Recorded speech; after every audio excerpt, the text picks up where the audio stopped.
Ladies, let me tell you something. No contact is a start, but it ain't the finish line. Some of y'all think just cutting him off is enough. You think if you stop texting, stop calling, stop showing up, he's going to sit there, stare at his phone, and suddenly have a revelation about how good you were. Nah, that ain't how this works. No contact is just the beginning, not the solution. A lot of people think that if they just cut off communication, block the number, and disappear, that's all it takes to make an impact. But see, no contact is only a tool. It's not the transformation. It's not the thing that's going to change the way he sees you, and it's definitely not going to heal you all by itself. No contact is a step, but if you don't use that time wisely, you're just waiting in silence, hoping for a reaction that might never come. Men don't process absence the way women do. When you go no contact, you might be sitting there, feeling the weight of the silence, wondering if he's thinking about you, waiting for that text that might never come. But a man, he might not even notice at first. He's not wired to feel the loss immediately. That's why some of you get frustrated when weeks go by and he hasn't reached out. That's why you start questioning if no contact is even working. But see, it's not about making him feel something right away. It's about what you do with that silence.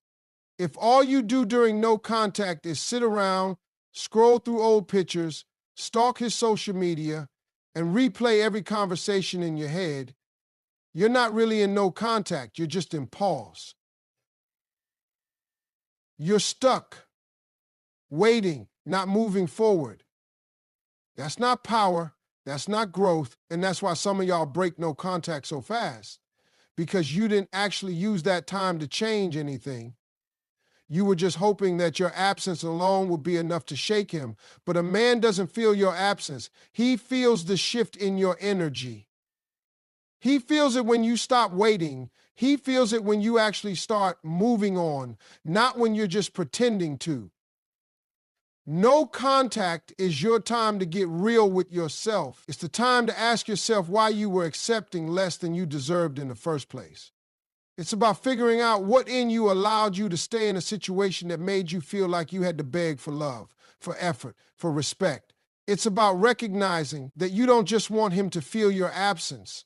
You want to feel your own presence again. Because that's what really makes a man notice. When you use no contact the right way, you stop worrying about if it's working on him and start realizing that it's working on you. It's shifting your focus back to yourself, making you stronger, making you better. And the crazy part, that's exactly when he feels it the most. Because when a man senses that you're no longer just trying to make a point, when he sees that you're genuinely growing, genuinely leveling up, that's when the silence starts to get loud for him. That's when he starts to feel the difference. But if you're just using no contact as a waiting game, if you're sitting there hoping he'll reach out first, then you're not in control. He still is. Leveling up in every area, mindset, finances, health, and peace, is how you truly reclaim your power. When a relationship ends, especially one that left you feeling unappreciated, the best response isn't revenge, anger, or even proving a point. The best response is becoming the best version of yourself. Not for him, not to get noticed, but because you owe it to yourself to stop settling for the bare minimum in love and in life. It starts with your mindset. Your thoughts shape your reality. And if you're still thinking like the person who accepted less than they deserved, you're going to keep attracting the same type of situations. You have to reprogram your mind to understand that you are worthy of more, that you don't need validation from someone who couldn't see your value, and that your happiness is not dependent on anyone else. You can't just think about moving on. You have to believe that you're meant for better. That belief has to become so strong that it shifts the way you walk, the way you talk, and the way you show up in the world. Finances matter too. It's not about chasing money to flex on anyone. It's about securing yourself so that you never feel stuck in a situation because of financial dependence. It's about building something for yourself, whether that's getting a better job, starting that business you've been putting off, or simply learning how to manage your money in a way that gives you freedom. Independence is attractive, not just to other people, but to yourself. When you know you can take care of yourself, you stop settling for relationships that only offer you companionship without security. Your health is your foundation. When you feel good physically, it reflects in every area of your life. This isn't about trying to look a certain way to make anyone regret losing you. It's about feeling strong, energized, and confident in your own skin.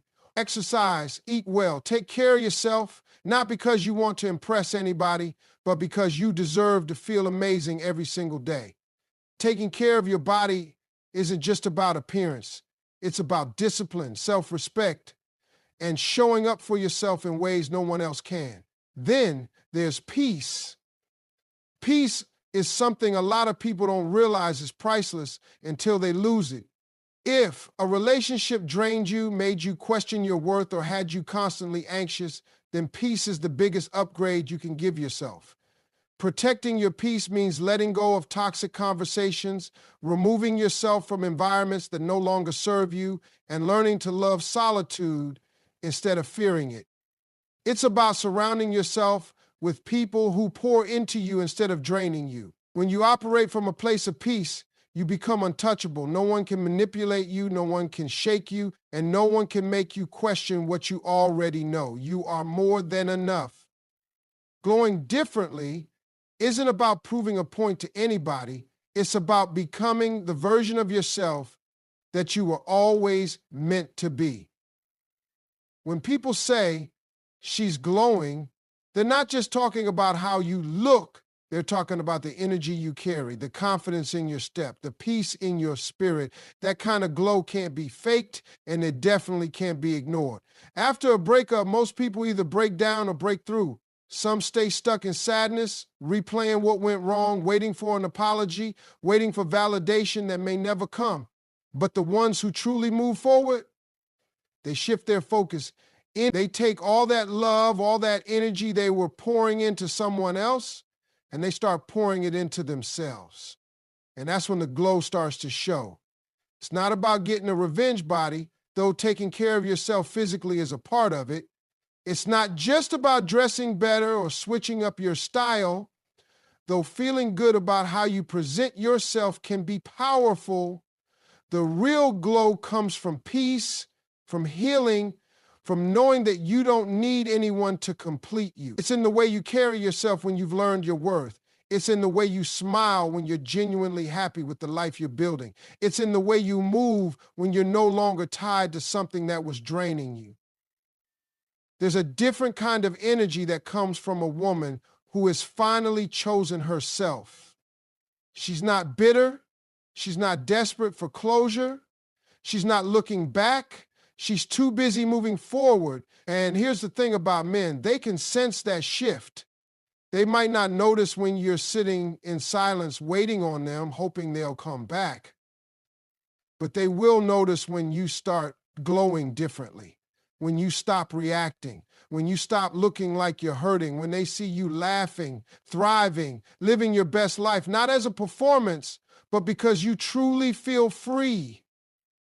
People don't miss you when you're gone. They miss you when they realize they can't affect you anymore. When they see you happy without them, when they see that you've grown into someone they no longer have access to. That's when it hits. That's when the silence gets loud for them. Your glow is your power. It's your proof that you didn't just survive the pain, you transformed because of it. It's a statement without words, a message without needing to be sent. It's undeniable. And when you reach that point, you won't have to wonder if he notices. You won't have to ask if he regrets losing you. Because the truth is, by then, you won't even care. Moving on authentically means truly letting go, not just pretending you have. A lot of people rush into something new just to prove a point, hoping that if they're seen with someone else, the person who hurt them will feel some type of way. But fake moving on is just another way of holding on. If you're still checking to see if he's watching, still waiting for a reaction, still trying to make him jealous, then you're not actually over it. You're just using someone else to fill the void, and that never works. Real moving on isn't about making him feel anything. It's about making yourself feel whole again. It's about sitting with your emotions, not running from them. It's about taking time to heal instead of trying to cover up the pain with distractions. Too many people think they need someone new to prove they're okay, but true strength comes from standing on your own, rebuilding your confidence, and finding happiness within yourself. When you move on for real, you stop needing closure. You stop looking for answers that won't change anything. You stop replaying the past and start focusing on what's ahead. There's a peace that comes when you're no longer attached to what broke you, when you're no longer hoping for an apology or waiting for someone to realize your worth. That's when you know you've truly moved on, when your happiness is no longer connected to what they do or don't do. When you wake up in the morning and they're not the first thing on your mind. When you hear their name and it doesn't trigger anything in you. That kind of freedom is priceless. And the only way to get there is by doing the real work, facing your emotions, growing from the experience, and making sure you never settle for less again. Moving on authentically means focusing on yourself, not revenge. It means stepping into a new season of your life with gratitude for the lessons you learned. It means understanding that just because it didn't work out doesn't mean you lost. It just means you were redirected to something better. You stop seeking validation and start realizing that your worth was never tied to that relationship in the first place.